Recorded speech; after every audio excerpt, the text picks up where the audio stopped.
नमस्कार। तज्ञा TV network की ओर से आपका बहुत बहुत अभिनंदन। आजकल तज्ञा टीवी नेटवर्क पर फणीश्वरनाथ रेणु जी के जन्म शताब्दी के अवसर पर उनके कहानियों का पाठ मैं कर रहा हूँ। और आज की कहानी कुछ ऐसी है, 3 विंदियाँ। और इसके पाठ आपको अच्छा लगे तो आप इसे लाइक करें, शेयर करें और सब्सक्राइब भी करें। गीताली दास अपने को सुरजीवी कहती है। नाद, सुर, ताल आदि के सहारे ही वह इस मंजिल तक पहुंच सकी है। सभी कहते हैं कि उसकी साधना सफल हुई है। कितने भोले और बेचारे होते हैं लोग। साधना के सफल और असफल होने की घोषणा करने वालों से वह पूछना चाहती है कि सफल साधना का कोई सीधा सा अर्थ। यह ठीक है कि अनेक असांगीतिक वातावरणों को गीताली ने अपने सुनहले सुर और सुगम गीतों से संगीतमय कर दिया कि किसी भी संगीत समारोह या सांस्कृतिक प्रतिष्ठान के संयोजक आज भी गीताली के नाम पर गीत प्रेमियों को बटोर लेते हैं। किंतु और कितने दिन गीताली दी कि सफल साधना का क्या हुआ। गीताली ने अपनी बड़ी दीदी मिताली की गलतियों से लाभ उठाया। विशुद्ध ठुमरी गायिका मिताली की सफल जिंदगी के महज 24 महीनों के सामने अपने सुर जीवन के रोल किए हुए परिपाटी से मुड़े हुए अंश को खोलती है। धीरे धीरे 9 वर्ष 108 महीने कम नहीं। गीताली आजकल अक्सर अपने मन में उत्पन्न होने वाली सहायक नाद का विश्लेषण करती है। सहायक नाद, जिसको ओवरटोन कहते हैं, नाद कभी अकेला उत्पन्न नहीं होता, उसके साथ साथ अन्य नादों का भी जन्म होता है।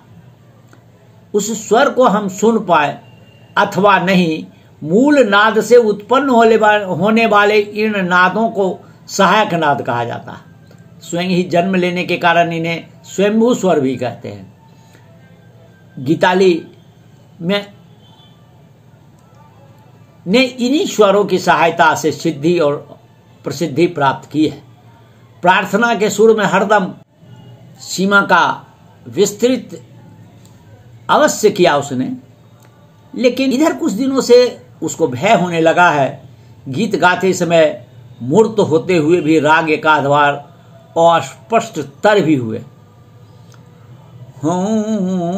जीवन जुड़ा हुआ एक प्रार्थना गीत की तरह इस जिंदगी के कुछ अंश को काट लेती है गीताली, टुकड़े टुकड़े करती है, मसल डालती है, फिर चूर्ण विचूर्ण क्षणों की सुर कणिकाओं को सहायक नाद की सहायता से परखती है। डांट डांट डांट गीताली इन नन्ही नन्ही 3 बिंदुओं को डॉट डॉट डॉट मिताली इन नन्ही नन्ही 3 बिंदुओं को आंखों के सामने शून्य में उभरने वाली छोटी छोटी तारिकाओं को अब अच्छी निगाह से देखती है, पहचानती है इस शुभ चिन्ह को। गीताली सुरजीवी है, किंतु साहित्य जगत की साधना और प्रगति का भी थोड़ा ज्ञान रखती है। उसके जीजाजी जमाई बाबू अपने को अवसर की ताक में बैठा हुआ किसी भी दिन प्रसिद्ध हो जाने वाला प्रच्छन्न आलोचक मानते हैं। टाइम बोमा न आलू बोमा। गरम आलू चॉप प्लेट में लेकर जीजाजी के कमरे में गई थी। वह सुदर्शना अदर्शना के साथ थी। दुष्टता भरी हंसी को जब्त करते हुए गंभीर होने की चेष्टा करती हुई गीताली ने कहा था, देखिए जमाई बाबू, यह आलू का बोमा यानी बम है। आलू के भुर्ते के शेल में हरे चने के दाने बंद है। विशुद्ध घी में मर्जित इन अविस्फोटक बमों से फटने का नहीं, जुड़ाने का अवसर उपस्थित हो रहा है। अब तक यह आलू भी के रूप में ताक लगाकर बैठा था। शैतान सुदर्शना मुंह बनाकर बोली थी, ना ना आलू मत कहो, जमाई बाबू तो अवसर पाते ही टूटने वाले हिंस्र प्राणी हो सकते हैं। शिकार सामने आया। हो जमाई बाबू भी हंसे थे। किंतु दीदी बुरा मान गई थी। जो भी हो, जमाई बाबू की किताब खरीदने की विचित्र आदत से गीताली और उसकी सखियां सुदर्शना आदर्शना भी खूब लाभान्वित हुई थी। कथा साहित्य की अच्छी बुरी पोथियां पढ़ने को मिल जाती थी। आधुनिक कथा साहित्य में एक वर्ग डांटवादियों का भी है, डॉटवादियों का भी है। डॉट डॉट डॉट अब तक उठा नहीं है, किंतु प्रश्न किसी भी दिन उठ सकता है कि ऐसी डॉटमयी रचनाओं के रचयिताओं के दिमाग में सिर्फ डॉट ही डॉट तो नहीं, दिमाग की जगह मछली के असंख्य अंडों की थैली तो नहीं। साधारण पाठक अधिकांश ऐसी बिंदी बूटेदार रचनाओं को भली नजर से नहीं देखते। सारी किताब के पृष्ठ और पंक्ति में यत्र तत्र सरसों के दाने की तरह बिखरी हुई बिंदियों के बाहुल्य से पाठकों की आंखें किरकिराने लगती। गीताली इन बिंदुओं को अलख मुखर जगत की खिड़की समझती है। 3 गोल गोल लाल कांच वाली अंदर प्रकाश होता है। अलख मुखर जगत का व्यापार शुरू हुआ।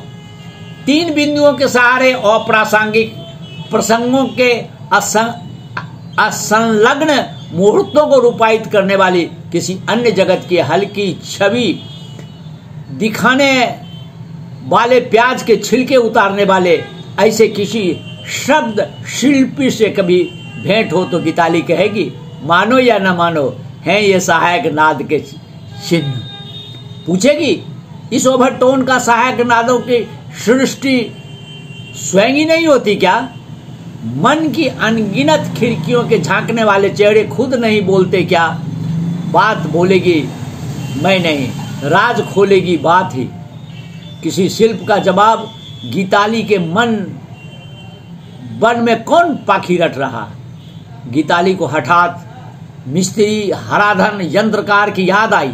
कई मुखड़ों को उभरने और बिलाने के बाद डॉट डॉट डॉट, फिर मिस्त्री हराधन यंत्रकार का एक तैल चित्र लटक गया उसके मन में।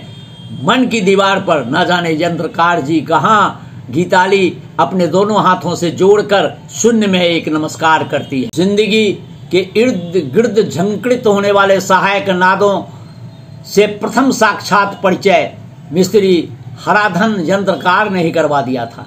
मिस्त्री नहीं, गुरु मानती है हराधन यंत्रकार को। यंत्रकार जी के मंत्र बल से ही गीत पागल हुई।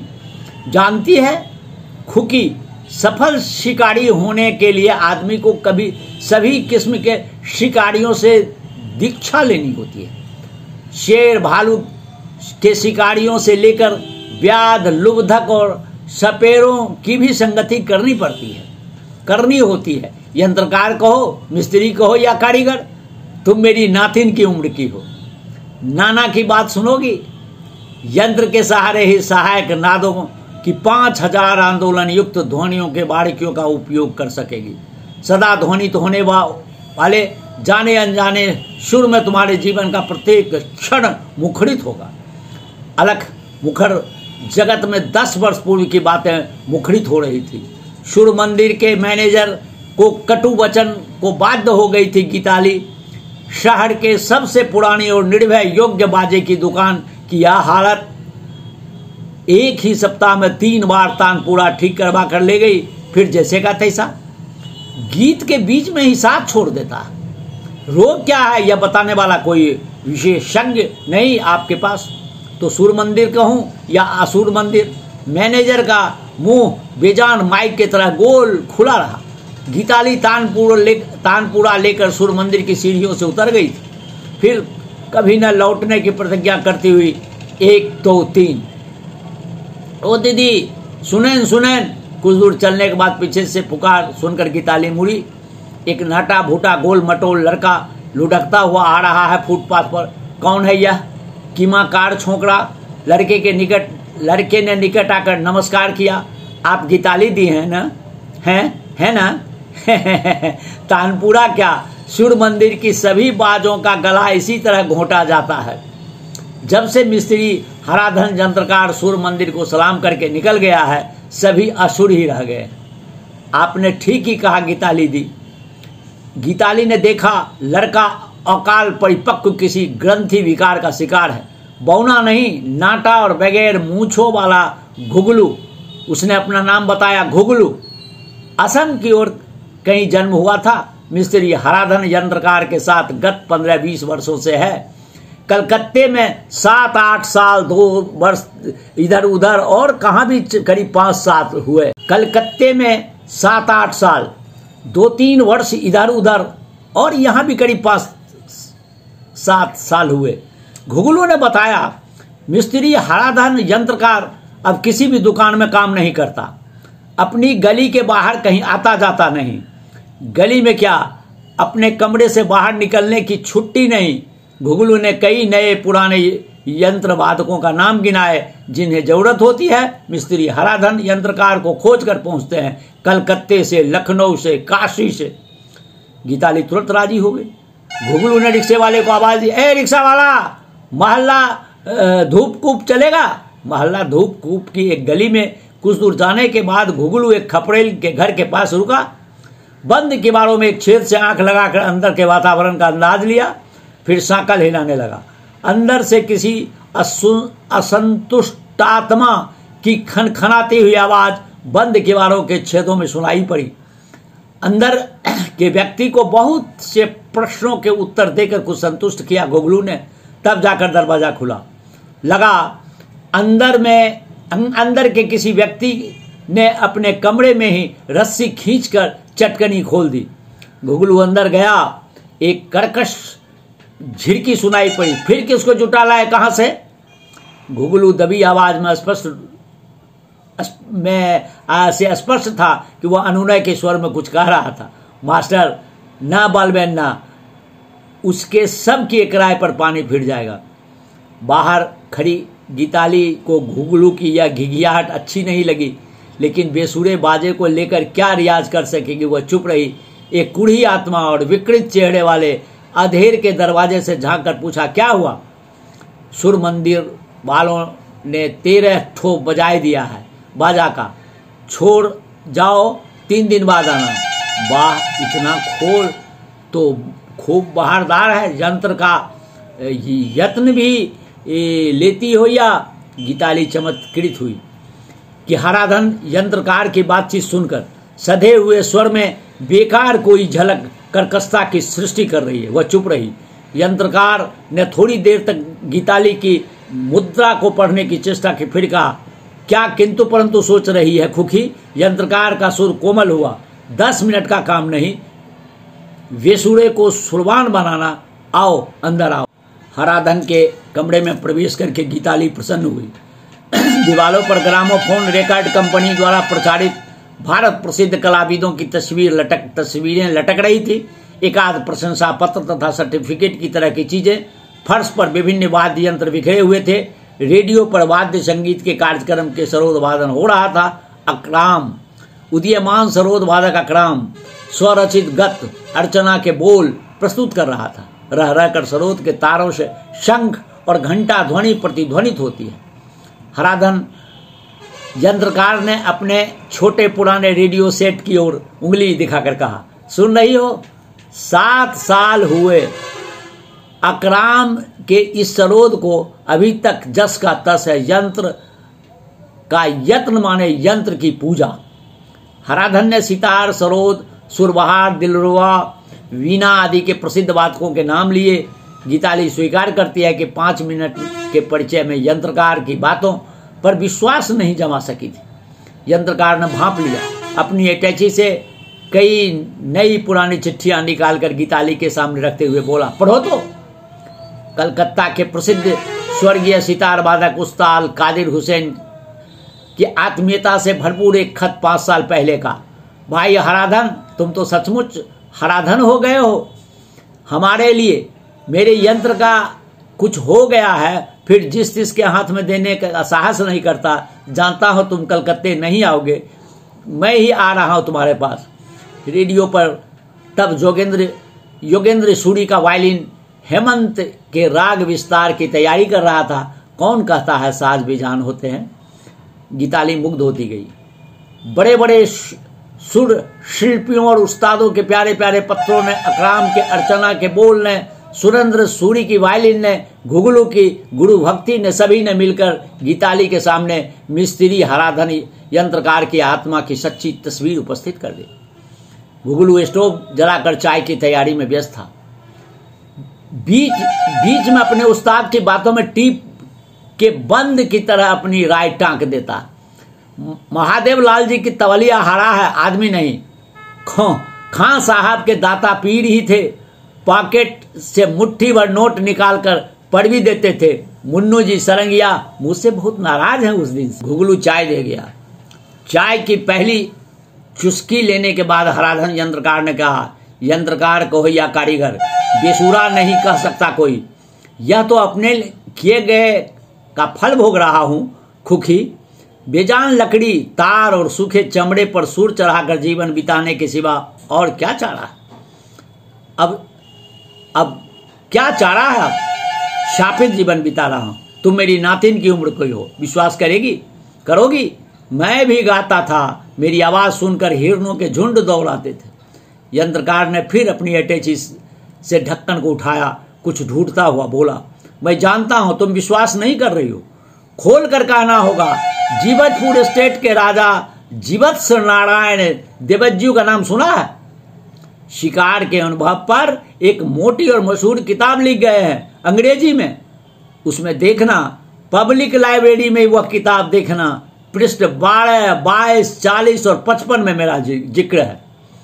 ग्रुप तस्वीर में मुझे देखकर नहीं पहचान सकता कोई। अब राजा साहब शिकार के अलावा संगीत की भी चर्चा करते थे। उनकी शिकार पार्टी में जेफ्री केंडोइन बोर राइफल के साथ 333 बोर राइफल के साथ सितार की भी आवश्यकता होती थी। 3-4 बड़े उस्ताद और दर्जनों शिष्य उनकी ड्योढ़ी में पलते थे। मेरे गुरुजी सहित शिव बालक झा उसी दरबार के गायक थे। गीताली ने अपनी घड़ी देखी। घुगलू इस बार एक गिलास में चाय बना कर ले आया। बोला, इस कथा को सुनाते समय मेरे उस्ताद स्पेशल चाय पीते हैं। जेब से एक गंदा रुमाल निकाल कर गिलास में लपेटते हुए यंत्रकार ने गीताली की ओर देखा। खुखी, तुमको देर हो जाएगी, फिर किसी दिन सुना दूंगा कैसे हिरणों के झुंड दौड़ते आए थे।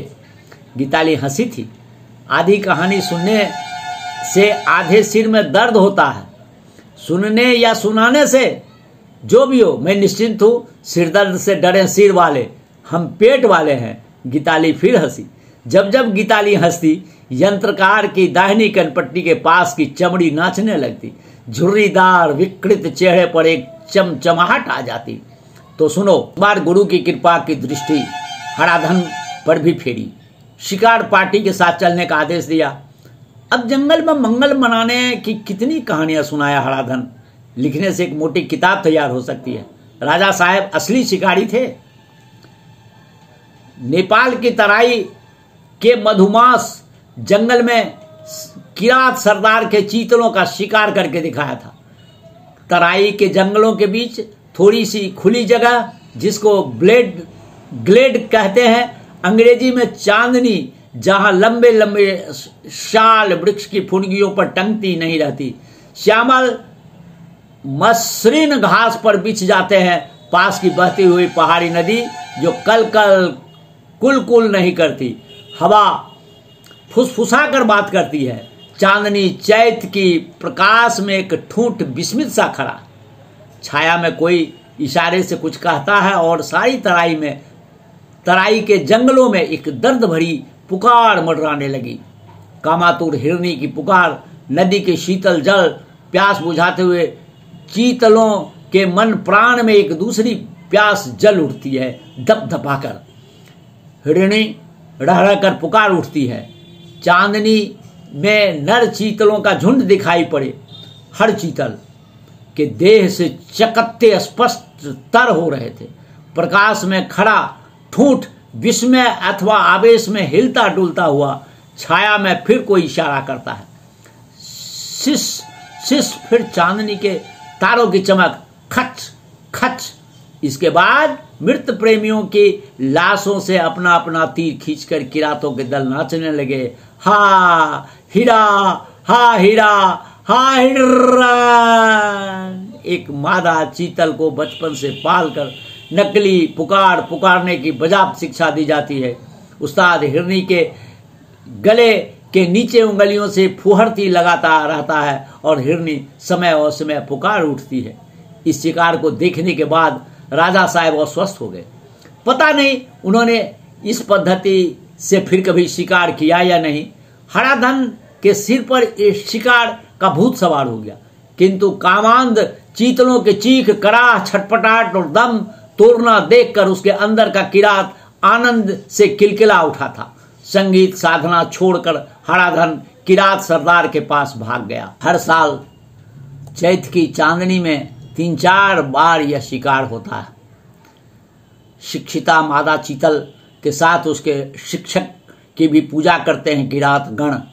ऐसी हिरनी बहुत कीमती और अलभ्य संपत्ति समझी जाती है। साल भर तक हिरण के मांस का सुखौता आग में भूनकर खाते समय एक किरात हा हिस्स कहकर उनको स्मरण करता है। उस बार तीनों चारों शिकारों में हराधन किरातों के साथ रहा। साल भर किरातों के साल रहकर भी वह मादा चीतल को शिक्षा देने का भेद न सीख सका।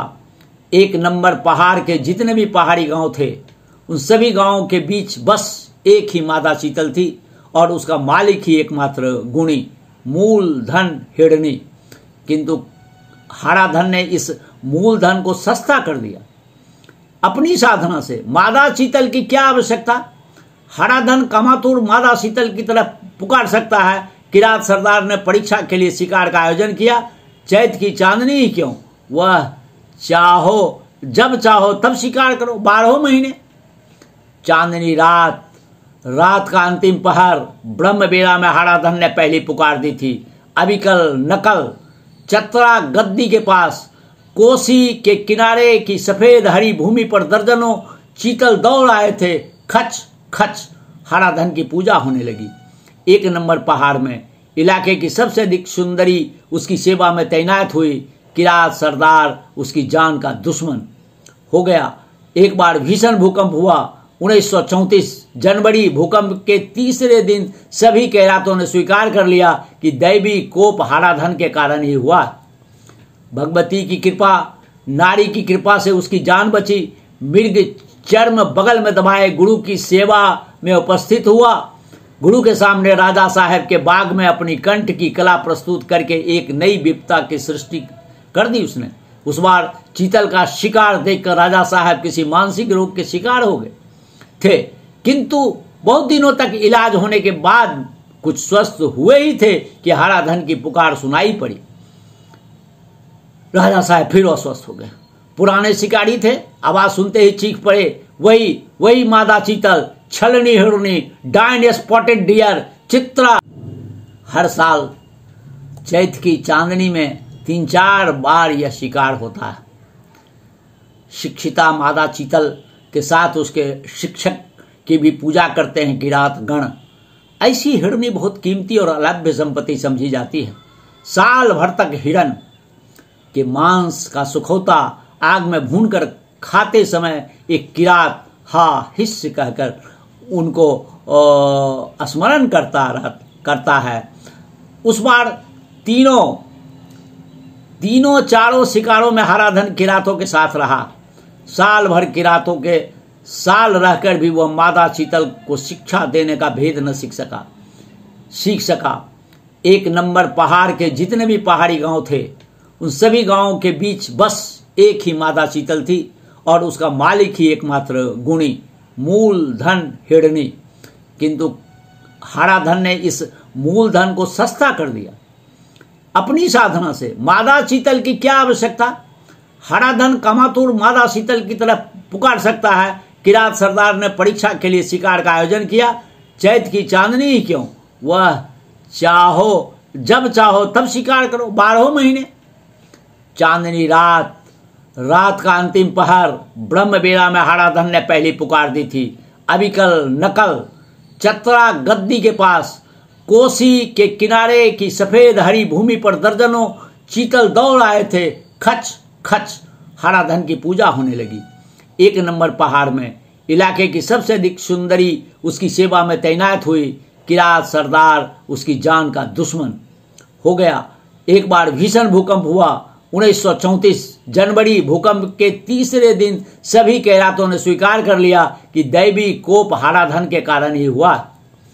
भगवती की कृपा, नारी की कृपा से उसकी जान बची। मृग चर्म बगल में दबाए गुरु की सेवा में उपस्थित हुआ।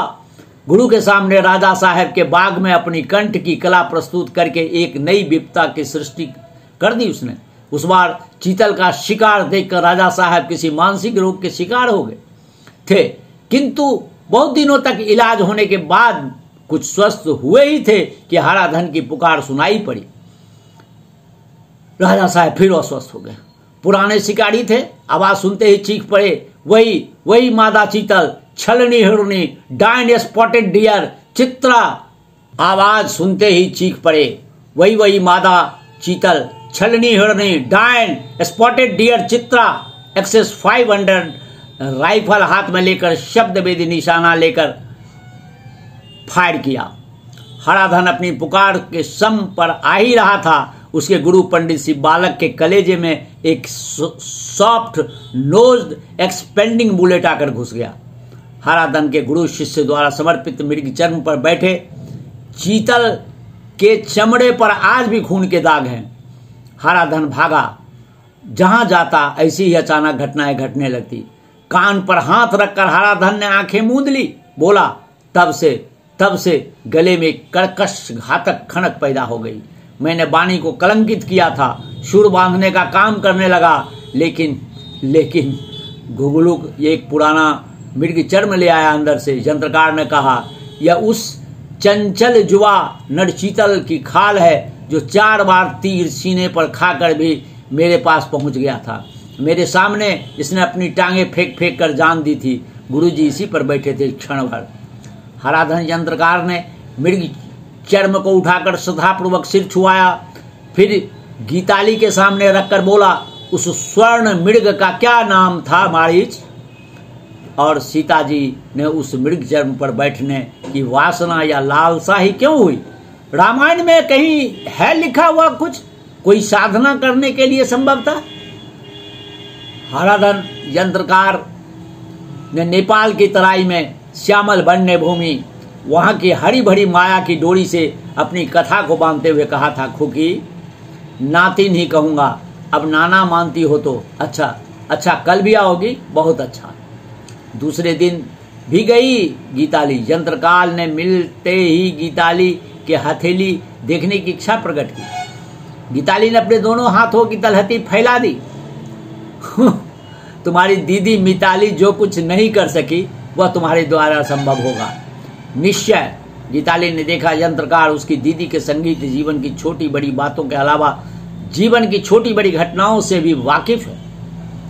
यंत्रकार ने कहा था, नातिन बुरा मत मानना, तुम्हारी दीदी ने उसे टमाटर जैसे आदमी से ब्याह करके सब कुछ नष्ट कर दिया। ऐसे खटमल को देखा है जो खून चूसकर लाल गोल बूंद जैसा हो जाता है? खटमल ही है वह व्यक्ति, तुम्हारी दीदी का सब कुछ चूस लिया। क्या साहित्यिक है यह? क्या बला? बातचीत के बीच में कभी कभी यंत्रकार ऐसे ही उखड़ी उखड़ी बातें करने लगते हैं। अपने जमाए बाबू की टमाटर और खटमल से तुलना सुनकर उसे जरा भी दुख नहीं हुआ। उसने सहमति में अपनी गर्दन हिलाई। ठीक कहते हैं आप, बला ही है, दीदी भोग रही है, तिल तिल कर मर रही है। संगीत जगत से दिलचस्पी रखने वाले लोग और समय में विलुप्त हुई मिताली की प्रतिभा के लिए विभिन्न जनों को दोषी मानते हैं। कोई उनके गुरु का दोष मानता है, कोई उनके अकाल मातृत्व की दुहाई देता है, किंतु मिताली की पति की ओर कोई उंगली तक नहीं उठाता, जबकि दीदी की जिंदगी में घून इसी व्यक्ति ने लगाया। सूचीबाई पवित्रता का वहां जमाए बाबू को विशुद्ध बोलने का मुद्रा दोष है। विशुद्ध अशुद्ध विशुद्ध संकुचित मुख मुद्राएं दीदी अब बाथरूम में ही गाती है। हाथ की उंगलियों की और तलहटी की चमड़ी पर हमेशा पानी में रहने के कारण सिकुड़ी रहती है, दिन भर कपड़े धोती। घुगलू भी पहचानता है मिताली दी को। बात में फोड़न देते हुए बोला, जिस असर महफिल में मिताली जी का प्रोग्राम होता था उसमें एक आध बार लाठी जरूर चलती थी भीड़ पर, क्या हो गया? होगा क्या? उसके पतिदेव संगीत सुनकर ही मुग्ध हुए थे। संगीत में भी ठुमरी, मिताली दी की ठुमरी में कुछ ऐसी विशेषताएं थी जिसके कारण उन दिनों मिताली ठुमरी के नाम पर एक नई धारा ही प्रचलित हो गई थी। विवाह के बाद सर्वकला मर्मज्ञ पतिदेव ने प्यार से समझाया, मिताली रानी ठुमरी ही गाती हो या विशुद्ध ठुमरी गाओ तो विशुद्ध ठुमरी गाओ। पतिदेव की इच्छा फिर क्या, दीदी धीरे धीरे एक राग विशेष पर आश्रय में रियाज करने लगी। लखनऊ और बनारस की ठुमरी बिना किसी मिलावट के सुनाने लगी। गुरुजी ने विरोध किया था। उन्होंने मिताली दी के पति को समझाने की चेष्टा की थी। ठुमरी को आंचलिक संगीत के प्रवाह ने ही अब तक पुष्ट किया है। ख्याल की अनुगामनी मात्र नहीं, देहाती सुर से समन्वित ठुमरी। बड़े बड़े उस्तादों की बड़ी बड़ी बोलियां मत सुनाइए पंडित जी, मैं ठुमरी का इतिहास जानता हूं। सवाल में विशुद्धता का, ठुमरी के नाम पर वर्ण संकर चीजें सिखाने को मैं संगीतज्ञ नहीं मानता। मिताली दी खड़ी गुरु की फजीहत देखती रही, कुछ बोली नहीं। अब तक मिताली दी अपनी काफी या खमच्च की ठुमरी में कभी कीर्तन, कभी ये भटियाली और कभी पूर्वी का स्पर्श लगा देती थी। उसकी प्रसिद्धि का एकमात्र रहस्य यही था। मूल राग से आंख मिचोड़ी खेलती हुई जब छोटी छोटी आंचलिक रागनियां अजाने ही श्रोताओं को मोह लेती। मिताली दी ने निर्दयता पूर्वक उसका परित्याग किया। क्या सुबह सुबह बाजू बंद खुली खुली जाए। मिताली रानी बंद करो भगवान के लिए। ठुमरी बहुरूपी जिसे ब्रेसेंट हॉल में उसकी प्रतिभा का उदय हुआ था, उसी मंच पर अस्त भी हुआ। गीताली कैसे भूल सकती है उस रात को?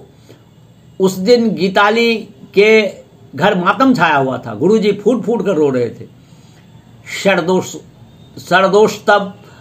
शरदोत्सव संगीत समारोह में मिताली दी आलाप के अंग को पूरा भी नहीं कर पाई थी कि हॉल में कुत्ते बिल्ली की बोलियां प्रतिध्वनित होने लगी। तरह तरह की फब्तियां, मैटरनिटी सेंटर में भेजो, कंडेम्ड माल बंडल। 3 दिन के भूखे प्यासे हारे गुरुजी के सामने मिताली ने प्रतिज्ञा की। उसी दिन गीत व्रत लिया था गीताली ने कि सरल सुगम सहज संगीत को स्वतंत्र मर्यादा दिलाएगी। मिताली दी की परित्यक्ता रागनियों को उदारता पूर्वक आश्रय दिया था उसने। रेडियो में से समाचार प्रसारित होने लगा तो गीताली को समय का ज्ञान हुआ। वह चुपचाप बैठकर यंत्रकार को काम करते देख रही थी। यंत्रकार आंखें मूंद कर बैठ गया। समाचार सुनते समय वह इसी समय आसन लगाकर बैठता। विशाल विश्व यंत्र को स्पर्श करने का सुख अनुभव करता हूं, समाचार सुनते समय, समझी नातिन। इसके बाद घुगलू ने रेडियो बंद कर दिया। गीताली के तानपूरे को गोद में लेकर ये यंत्रकार ने कहा, देखती हो इसमें ये सिर पर चार ही तार हैं, किंतु इसकी 4 तारों के 7 स्वर उत्पन्न होते हैं। तुम्हारी दीदी ने सहायक नाद की उपेक्षा की। तुम ऐसा न करना, सौभाग्य से ये यंत्र तुम्हारा उत्तम है। इसके बाद यंत्रकार गीताली के तानपूरे से उलझ गया। पौ स्वर से बंधे हुए तार में ध नी रे ही सहायक नाद के रूप में झंकृत होगा। सा रे ग म क्यों? और इसी के साथ तुम अखिल भारतीय सुर संगम समारोह में भाग लेने जा रही थी। राधे राधे।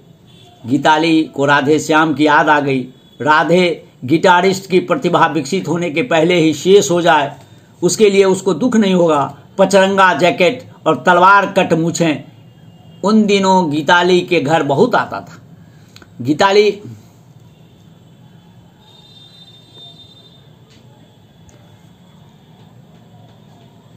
गीताली के कई गीतों के साथ उसने संगत भी की थी। उस दिन यंत्रकार के यहाँ से लौटी तो राधे श्याम प्रतीक्षा में बैठा हुआ था। जाने कब से माँ रामकृष्ण आश्रम में कीर्तन सुनने गई थी। राधे श्याम के चेहरे को उसने गौर से देखा था। यंत्रकार के कथनानुसार हर कलाकार के मुखमंडल के इर्द गिर्द सुर लहरी कांपती है। सिम्फनी कंसर्ट के कंडक्टर मिस्टर रैंकिन को पहली बार देखते ही हराधन यंत्रकार ने उसके चेहरे के आसपास लहराती हुई सुरलहरी को देखा था। सी माइनर से ई flat piano, horn, ओबो, क्लारिनेट। Radhe Shyam के मुखमंडल के पास सुरलहरियां लहरा रही थी। वह पीकर धुत था। गीताली की चुप्पी का गलत अर्थ लगाकर उसने लड़खड़ाती हुई आवाज में कहा था, darling D D D D D D आ गीताली माई गीता। अक्रम के अर्चना के बोल, शंख घंटा ध्वनि, धूप गंध, राधे श्याम की गिट पिटाई बोली और शराब की गंध। गीताली के सबसे छोटे भाई की उम्र का यह राधे श्याम, इतनी हिम्मत इसकी। गीताली चुपचाप अंदर चली गई। राधे श्याम से पीछा छुड़ाया तो जमाए बाबू के एक मित्र का आविर्भाव हुआ। गीतकार थे, जीजाजी के शिष्य थे। उन्होंने गीताली की जिंदगी के सभी गीतों का ठेका लेने की बात चलाई। कहो तो 5 दिन में 5 मधुर गीतों की रचना करके दिखा दूं। तुम गीत की पंक्ति पंक्ति में 3-3 बिंदुओं की सी बिखरी हो। सजनी ई सजनी तुम। राधे श्याम एकाध फिल्मी धुन को लेकर जी रहा था। जमाए बाबू के गीतकार शिष्य को कोई सजनी मिल गई होगी। अकेली गीताली गीत गूंथती रही, सुर देती गाती 10 वर्ष से गा रही है। यंत्रकार ने एक और बात बताई, गंध, गीतों से गंध का परिवेशन कर सको ऐसी साधना करो। तीसरे दिन यंत्रकार का मूड बदला हुआ था। घुगलू बाहर था। गीताली चुपचाप कमरे के कोनों में बैठ गई। अखिल भारतीय सुर संगम समारोह की अंतिम तिथियों की घोषणा हो चुकी थी। गीताली ने यंत्रकार से कहा था, नाना आशीर्वाद दीजिए, निमंत्रण मिला है। घुगलू एक दोने में घुगनी और कचड़ी ले आया था। देखते ही यंत्रकार का मूड सुधर गया। अंदर से गीताली का तानपूरा ले आया घुगलू। बाहर आर खोल के दिखाकर गीताली की ओर बढ़ा दिया। यंत्रकार ने, लो सुधर गया, सबको सुधार देगा, इसकी पूजा नहीं तो इज्जत जरूर करना। गीताली ने उंगलियों से तारों को स्पर्श किया। हराधन यंत्रकार ने इधर उधर देखा। मेरी एक बात मानोगी? अपनी उंगलियां छूने दोगी? हाँ, नाथिन को अचरज हो रहा था कि बूढ़े की यह क्या आदत, कभी तलहटी देखना चाहता है, कभी उंगलियां छूना चाहता है।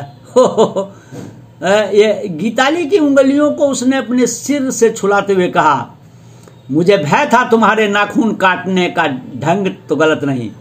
उंगलियां पकड़े ही हंसकर पूछा था, की नातनी मने की बाज से? क्यों, क्या बज रहा है मन में? क्या कहता है मन, किस सुर में? उसी दिन गीताली ने हंसकर जवाब दिया था, कहो कोई अजानी रागनी तो नहीं बजती, किंतु साज आज तक सुनती है स्पष्ट मेरी रागनी। जिसको वह बांध नहीं पाती, उसका यंत्र नहीं हारता, वह हारने लगती है। कहाँ है यंत्रकार? है या?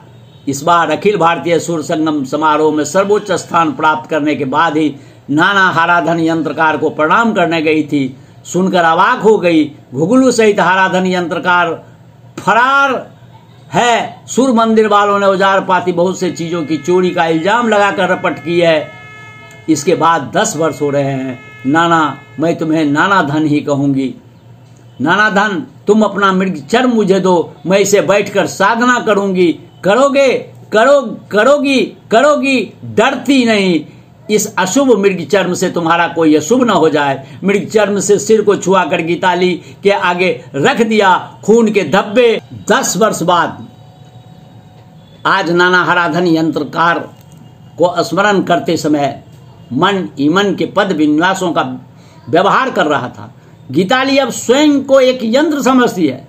किसी अन्य चीन्हे की उंगलियों उसे छेड़ जाती है बार बार। अलख मुखर जगत के व्यापार में बाधा पड़ी। तीनों जलती हुई बिंदियां बुझ गई। दरवाजे पर डाकिया पुकार कर चिट्ठियां दे गई। कुमारी गीताली दास, गीत महल। हे देव, हे देवी, यह क्या? यह सपना तो नहीं? क्या यह सच है? भारत प्रसिद्ध सितार वादक अकराम का प्रणय निवेदन भरा हुआ पत्र। यह तो घंटा, शंख घंटा ध्वनि, धूप गंध, अर्चना के बोला, विलंबित द्रुत। यह कैसे संभव हुआ? 10 वर्ष में छिपी हुई बात फैल गई। माँ, अकरम के खत में स्वर था। इन पंक्तियां इसकी पंक्तियां झलक रही थी। शंख और घंटा ध्वनि के बीच अकराम का कंठ स्वर सुनती है गीताली।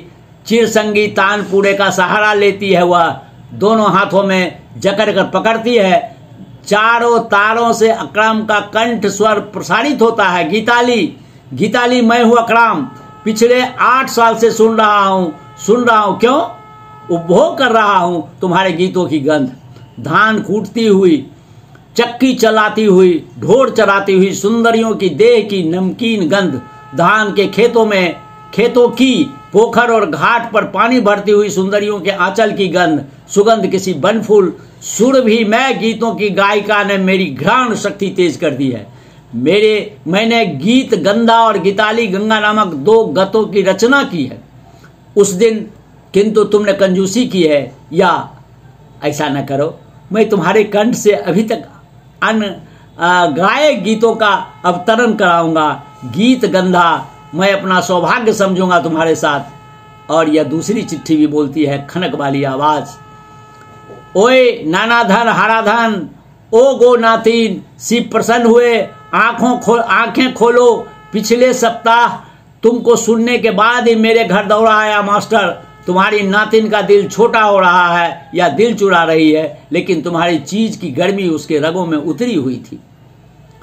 बड़बड़ाने लगा मास्टर, आज तुम्हारी नातिन कचनार के पेड़ के नीचे घड़ा भर मधु लेकर बैठी थी। गीत की किताब भी थी, किंतु बोल गया। कीर्तन छटपटा रहा है नातिन। क्यों? मन में क्या बज रहा है? बाहर बसंत स्वयंभू नाद की कृपा से सब जाति विचार शिल्पी जाति, ग्राम जाति वादी रूप संवादी आदि राग का परखने का समय। तीसरा खत गूंगा है। पिछले 3 साल के शुभ अवसरों पर कलापूर्ण कार्ड आंक कर भेज रहा है कलाकार। रामकृष्ण आश्रम में वार्षिकोत्सव में मंडप और वेदी आदि की रचना उसके मनहर राय ने सभी का मन मोह लिया था। गीताली वेदी के पास घंटों चुपचाप खड़ी रह गई थी। क्षमा करना मनहर, गीताली चिर ऋणी रहेगी तुम्हारी। तुम चाहते हो तो गीताली अपना सारा रंग लुटा सकती है। तुमने उन क्षणों का दुरुपयोग नहीं किया। 3 वर्ष 3-0 गुमसुद रहे तुम एक सब दिन। कलाकार गीताली सुरजीवी है। 10 वर्ष पूर्व की तरह वह किसी भी सुर में बंध चुकी है, फिर भी तुम कुछ बोलते। आज भी तुम्हारा खत तुम कुछ नहीं बोलता। अकरम शंख ध्वनि कर रहा है, प्यारे मनहर अकरम, प्यारे अकराम, तुम कितने बड़े गुणी हो। तुमने कैसे जान लिया सब कुछ? गंध महाराज, ये तुम्हारी कृपा के ही फल हैं। अर्चना के बोल सुनते समय मुझे जो धूप की गंध लगी थी, तुम्ही ने यह गंध पड़ी भीषण ये किया है प्रथम बार। तुम्हारी ही चीज, तुम्ही को लो, मैं यंत्र हूं, तुम्हारी हूं, मुझे बजाओ, धन्य करो। गीताली ने पास पड़े तानपुरे के तारों को छूकर झंकृत किया। मूल नाद से 9 गुण ऊंचाई पर सहायक नाद उत्पन्न हुए। तुमने सुना होगा अकराम, नाना धन घुगलू बैंड पार्टी में हॉर्न बजाता था। तुम सभी ने सुना। गीताली अकराम के गले में गीतमाला डाल चुकी थी। ए माइनर का तीव्र सुर, एफ मेजर का आनंदोल्लास। गीताली ने परमहंस देव को नमस्कार किया। परमहंस देव के कथा मृत से ध्वनि निकली। मानुषेर मन जेन सरशेष पुटली। आदमी का मन मानो सरसों की पोटली। गीताली के आंखों से आंसू झड़ पड़े। कंठ से एक अजानी रागनी फूटकर निकल पड़ी। अलख मुखर जगत में अकराम की पग ध्वनि सुन रही है गीताली, सुन रही है गीता।